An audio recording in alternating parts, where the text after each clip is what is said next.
ঈদের পরে কি করলাম, কি খেলাম, কোথায় গেলাম সেই ভিডিওটি আপনাদের সাথে শেয়ার করব।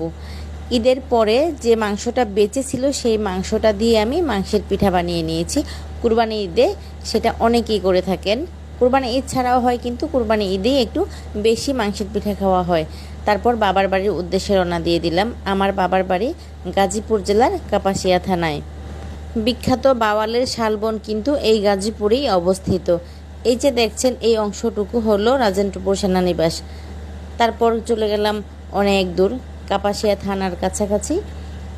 এই যে এখন যেই মূর্তিটি দেখতে পাবেন, এটি হলো বাংলাদেশের প্রথম প্রধানমন্ত্রী শহীদ তাজউদ্দিন আহমেদের ভাস্কর্য। এটা হলো আমাদের কাপাসিয়ার শীতললক্ষা নদী। শীতললক্ষা নদীর উপর যে ব্রিজটা আছে, এই ব্রিজটা এখন পার হচ্ছে। নদীতে কিন্তু পানি চলে এসছে। এই নদীটা অনেকই ভরে, অনেক সুন্দর লাগে পানিতে যখন নদী ভরা ভরা থাকে। এই তো কথা বলতে বলতে চলে আসলাম গ্রামের ভেতরের দিকে। সেই মেঠো পথ কিন্তু নেই, সব রাস্তায় কিন্তু পাকা হয়ে গেছে। আমার বাবার বাড়ি, বোনদের শ্বশুর বাড়ি কিন্তু পাশাপাশি, তাই বড় বোনের সাথে আগে দেখা করব। এইবার ঈদে আসলে যাওয়াই হতো না, আপার অনেক আবদারে গেলাম। আপা প্রায় কান্না কান্না হয়েই বলল যেতেই হবে, যার কারণে আজকে আসলে যাওয়া আপার কাছে। মধুমাস শুরু হয়ে গিয়েছে। মধুমাসের সেই পুরোপুরি স্বাদ কিন্তু গ্রামেই পাওয়া যায়।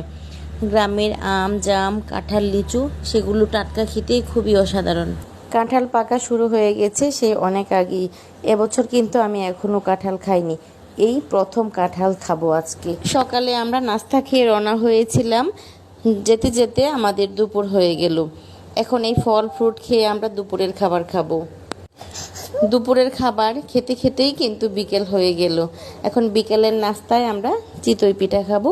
আপা বসে সুন্দর করে ফুলকো ফুলকো চিতই পিঠা বানিয়ে দিল। আমি চিতই পিঠা আর কাঁঠাল একসাথে খেতে কিন্তু খুব পছন্দ করি। আমার মতো কে কে এরকম চিতই পিঠা কাঁঠাল দিয়ে খেতে পছন্দ করেন কমেন্টে জানাবেন। পিঠার মধ্যে আমার সবচেয়ে পছন্দই হলো চিতই পিঠা।